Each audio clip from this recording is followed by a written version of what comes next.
Hello, children. How are you? I am great. Thanks. Today I am going to teach a new lesson. Lesson 6 My Neighborhood. Topic of the lesson is my neighbourhood. நெய்பர்ஹுட்னா என்னன்னா அண்டை வீட்டுக்காரங்க, உங்க வீட்டு பக்கத்தில் இருக்காங்கல்ல அவங்கள தான் என்னன்னு சொல்லுவாங்க, நெய்பர்ஹுட்னு சொல்லுவாங்க. Get set go. இப்போ நம்ம என்ன பார்க்க போறோம், get set go, question with answer. அதை நம்ம இப்போ பார்க்க போறோம். First question, Murali wants to buy vegetables, he should go to a dash. Murali வந்து வெஜிடபிள் வாங்கணும் விரும்புகிறான். எங்கே போவான்? மார்க்கெட் போவானா போலீஸ் ஸ்டேஷனா? You say the answer. Which one is correct answer? Market or police station? Market is a correct answer. Lakshmi wants to buy stamps. She should go to dash. லக்ஷ்மிக்கு stamp வாங்கணும் ஆசையா இருக்கு. எங்க போவா அவ? ஹாஸ்பிட்டலா போஸ்ட் ஆஃபீஸா? Which one is correct answer? Post office is a correct answer. And the area around a house is a neighborhood. Many such neighborhoods together make a city. People living in a neighborhood are called neighbors. Neighbors helped one another. They celebrate festival together. இப்போ இந்த பேராகிராஃப்க்கு என்ன Tamil meaning சொல்றாங்கன்னா, நம் வீட்டை சுற்றி உள்ள பகுதி ஒரு அண்டை வீட்டின. நம்ம வீட்டில் சுற்றி நம்ம வீட்டுக்கு பக்கத்தில் இருக்கவங்களாம் யார் சொல்லுவாங்க? அண்டை வீட்டுக்காரங்கன்னு சொல்லுவாங்க. பல வீடுகள் ஒன்றாக சேர்ந்து ஒரு நகரத்தை உருவாக்குகின்றன. நிறைய வீடு சேர்ந்ததான் என்னன்னு சொல்றாங்க? நகரன்னு சொல்றாங்க. அக்கம் பக்கத்தில் வசிக்கும் மக்கள் நெய்பர்ஸ் என்று அழைக்கப்படுகிறார்கள். என்னது பக்கத்து உங்க பக்கத்து வீடு எல்லாரும் என்ன சொல்றாங்க? நெய்பர்ஸ்னு சொல்றாங்க. அக்கம் பக்கத்தில் ஒருவருக்கு ஒருவர் உதவுகின்றனர். உங்களுக்கு எதனா உடம்பு சரியில்லைனா யார் உங்களுக்கு ஹெல்ப் பண்ணுவாங்க? பக்கத்து வீட்டுக்காரங்க தான் வந்து உடனே உங்களுக்கு ஹெல்ப் பண்ணுவாங்க. அவர்கள் ஒன்றாக பண்டிகைகளை கொண்டாடுகின்றன. என்னது எல்லா நெய்பர்ஸும் என்ன பண்றாங்க? ஒன்றாக தானே நீங்களாம் பண்டிகை கொண்டாடுறீங்கன்னு சொல்றாங்க.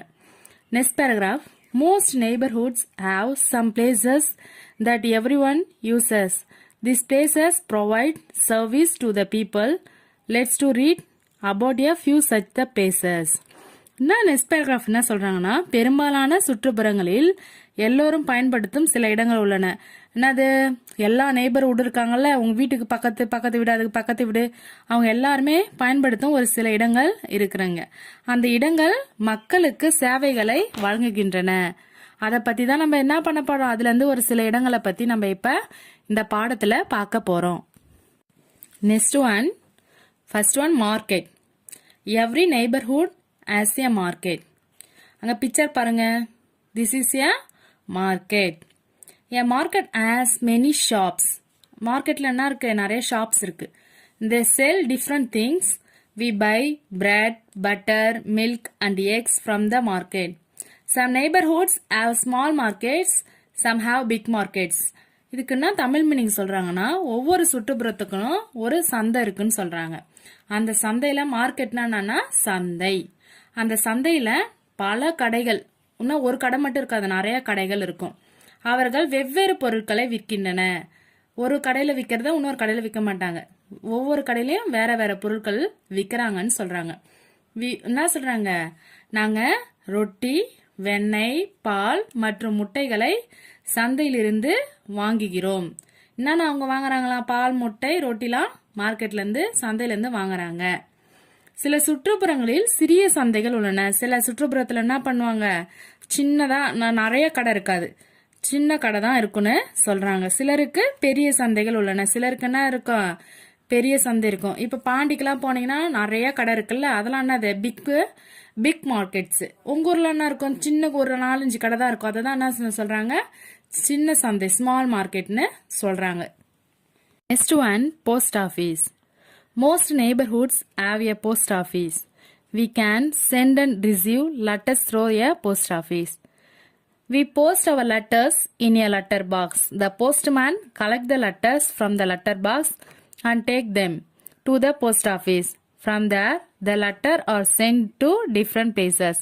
இந்த பேராகிராஃப்க்கு என்ன தமிழ் மீனிங் சொல்றாங்கன்னா, பெரும்பாலான சுற்றுப்புறத்துல ஒரு தபால் அலுவலகம் இருக்குன்னு சொல்றாங்க. போஸ்ட் ஆபீஸ்னா தமிழ் மீனிங்னா தபால் அலுவலகம். தபால் அலுவலகம் வழியாக கடிதங்கள் அனுப்பலாம் மற்றும் பெறலாம். அந்த தபால் அலுவலகத்தில் போயிட்டு அந்த லெட்டர் பாக்ஸில் போயிட்டு போட்டுட்டா அந்த லெட்டர் என்ன பண்ணோம், நம்ம போட்டால் மற்றவங்களுக்கு போயிட்டு சேரும், அவங்க போட்டால் நம்மளுக்கு வந்து சேரும். அதை தான் சொல்கிறாங்க. நாங்கள் எங்கள் கடிதங்களை கடித பெட்டியில் போடுகிறோம். என்ன சொல்றாங்க, எங்க லெட்டர்லாம் என்ன பண்ணுவோம், எங்களுடைய கடிதங்கள்லாம் கடித பெட்டியில போடுறோம். தபால்காரர் கடித பெட்டியிலிருந்து கடிதங்களை சேகரித்து தபால் நிலையத்திற்கு எடுத்து செல்கிறார். தபால்காரர் என்ன பண்ணுவாங்க, அந்த கடிதம் அந்த என்னது போஸ்ட் பாக்ஸ் இருக்குல்ல, அதுல இருந்து நிறைய லெட்டர் வந்திருக்கும். அந்த லெட்டர்லாம் எடுத்து எங்க எடுத்துட்டு போறாரு, தபால் போஸ்ட் ஆபீஸ்க்கு எடுத்துட்டு போறாரு. அங்கிருந்து கடிதங்கள் வெவ்வேறு இடங்களுக்கு அனுப்பப்படுகிறது. அங்க போயிட்டு பிரிச்சு என்ன பண்ணுவாங்க, வேற வேற இடங்களுக்கு எடுத்துட்டு போறாங்கன்னு சொல்றாங்க. We buy stamps, envelopes and postcard from the post office. We can send the parcel and money orders from the post office. இந்த பேராகிராஃபுக்கு என்ன தமிழ் மீனிங் சொல்றாங்கன்னா, நாங்கள் தபால் நிலையத்திலிருந்து முத்திரைகள், உரைகள் மற்றும் அஞ்சல் அட்டைகளை வாங்குகிறோம். என்னது, போஸ்ட் ஆஃபீஸில் போனீங்கன்னா என்ன இருக்கும், ஸ்டாம்ப் இருக்கும். ஸ்டாம்ப் என்ன எதுக்கெல்லாம் ஒட்டுவாங்க, லெட்டர், அதுக்கு ஸ்டாம்ப், லெட்டரில் ஸ்டாம்ப் ஒட்டினா தான் எங்கே போவோம், நம்ம யாருக்கு அனுப்புகிறோமோ அவங்களுக்கு போவோம். என்வலப் கார்டுனா என்னது, அந்த இப்போ ஏதோ ஒரு லெட்டர் அனுப்புகிறோன்னா, ஏதோ ஃபைல்லாம் அனுப்புகிறோன்னா அந்த கார்டு மாதிரி இருக்கும், அதில் போட்டு அனுப்புவாங்க. அப்புறம் போஸ்ட் கார்டு, அதெல்லாம் எங்கே நாங்கள் போயிட்டு வாங்குவோம், போஸ்ட் ஆஃபீஸில் போயிட்டு வாங்குவோம். அது மட்டும் இல்லாமல் நாங்கள் என்ன பண்ணுவோம், பார்சலு, பண ஆர்டர், மணி ஆர்டர்னா என்னது, பணம் ஆர்டர் செய்யறது எல்லாமே எங்க அனுப்புவோம், போஸ்ட் ஆஃபீஸ்க்கு போயிட்டு நாங்க அனுப்புவோம்னு சொல்றாங்க. Next one, bank. Most neighborhoods have banks. We can keep our money and jewelry safe in banks. These days, many neighborhoods have ATMs. An ATM is a automatic machine through which the people take out their money. This paragraph Tamil meaning, பெரும்பாலான சுற்றுப்புறங்களில் வங்கிகள் உள்ளன. எங்கள் பணம் மற்றும் நகைகளை வங்கியில் பாதுகாப்பாக வைத்திருக்க முடியும். என்னது, பெரும்பாலான சுற்றுப்புறத்தில் என்ன பண்றாங்க, பேங்க் இருக்குதுன்னு சொல்றாங்க.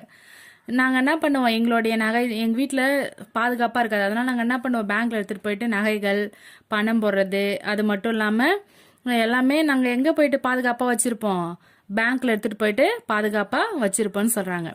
பல சுற்றுப்புறங்களில் ஏடிஎம் உள்ளது. அது மட்டும் இல்லாமல் பல சுற்றுப்புறத்தில் என்ன இருக்கு, ஏடிஎம்னு ஒன்று இருக்குன்னு சொல்றாங்க. ஏடிஎம் என்பது ஒரு தானியங்கி இயந்திரம். ஏடிஎம்னா என்னன்னு தமிழில் பார்த்தீங்கன்னா ஒரு தானியங்கி இயந்திரம்னு சொல்றாங்க. இதன் மூலம் மக்கள் தங்கள் பணத்தை எடுத்துக்கொள்கிறார்கள். இந்த ஏடிஎம் மூலமா மக்கள் என்ன பண்றாங்க, தங்களுடைய பணத்தை எடுத்துக்கொள்கிறாங்கன்னு சொல்றாங்க. Next one, hospital. We go to hospital when we are sick or injured. There are many doctors and nurses in a hospital. Doctors tell us what medicine to take. Nurses look after people who have stay in the hospital. என்ன சொல்றாங்கன்னா இந்த பேராகிராஃபுக்கு Tamil meaning, நாங்கள் நோய்வாய்ப்பட்டிருக்கும் பொழுது அல்லது காயமடைந்த போது மருத்துவமனைக்கு செல்கிறோம். என்னது சிக்குனானது தமிழ் மீனிங் பார்த்தீங்கன்னா நோய்னு சொல்றாங்க. இன்ஜூர்ட்னானது காயம், காயம் உனக்கு எதனா அடிபட்டு இருக்கும்போது அதான் என்னன்னு சொல்றாங்க, இன்ஜூர்ட் சொல்றாங்க. ஒன்று ஜுரம் அடிச்சா இல்லைன்னா வந்து என்ன பண்ணா காயம் அடைஞ்சா எங்கே போகிறோம், நம்ம ஹாஸ்பிட்டலுக்கு போகிறோம் சொல்கிறாங்க. ஹாஸ்பிட்டலில் யாரெல்லாம் இருப்பாங்க, ஹாஸ்பிட்டலில் நிறைய டாக்டர்ஸ்லாம் இருப்பாங்கன்னு சொல்கிறாங்க. அது மட்டும் இல்லாமல் நர்ஸ்னா அது செவிலியர், டாக்டர்ஸ் நர்ஸ் இன் ஹாஸ்பிட்டல்னு சொல்கிறாங்க. டாக்டர் என்ன சொல்லுவாங்க, மருந்துலாம் எடுத்து கொடுப்பாங்க. என்ன மருந்து சாப்பிடணும், என்ன இதுன்னு சொல்றது யார் சொல்லுவாங்க, டாக்டர் சொல்லுவாங்கன்னு சொல்றாங்க. அது மட்டும் இல்லாம செவிலியர் என்ன பண்ணுவாங்க, யாரு மருத்துவமனையில தங்கணும், யாருக்கு ரொம்ப முடியாம இருக்காங்கன்னு பார்த்து அவங்க தான் என்ன பண்ணுவாங்க, மருத்துவமனையில தங்க வைப்பாங்க. Next one, some neighbourhoods have a dispensary. A dispensary is a much smaller than hospital. சில அண்டை வீட்டுக்காரர்களுக்கு ஒரு மருந்தகம் இருக்கு. மருந்தகம் என்பது மருத்துவமனையை விட சிறியது. மருந்தகம்னா அது மருத்துவமனைனா ரொம்ப பெருசா இருக்கும். படத்துல பாருங்க எவ்வளவு பெருசா இருக்கு, அது என்ன சொல்றாங்க, அது மருத்துவமனை. ஆனா மருந்தகம் எப்படி இருக்கும், ரொம்ப சின்னதா இருக்கும்னு சொல்றாங்க. Next one, fire station. Picture பாருங்க, பிக்சர்ல இருக்கிறது தான் அது fire station. There are fire station in most neighborhoods. When there is a big fire, we call up the fire station. A fire station has fire engines and firefighter.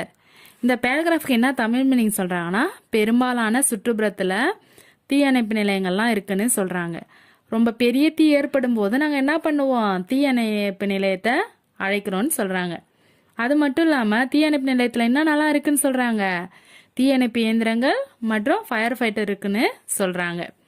The firefighters put out fires and save lives. Have you met a firefighter? என்ன சொல்றாங்க, தீயணைப்பு வீரர்கள் தீயை அணைத்து உயிரை காப்பாற்றுகின்றார்கள். தீயை அணைச்சி அவங்க என்ன பண்ணுவாங்க, அந்த இடத்துல இருக்கிற மக்களை காப்பாத்துறாங்கன்னு சொல்றாங்க. தீயணைப்பு வீரர்களை சந்திச்சிருக்கீங்களா ஸ்டூடெண்ட்ஸ் நீங்க கேக்குறாங்க. Next one, police station.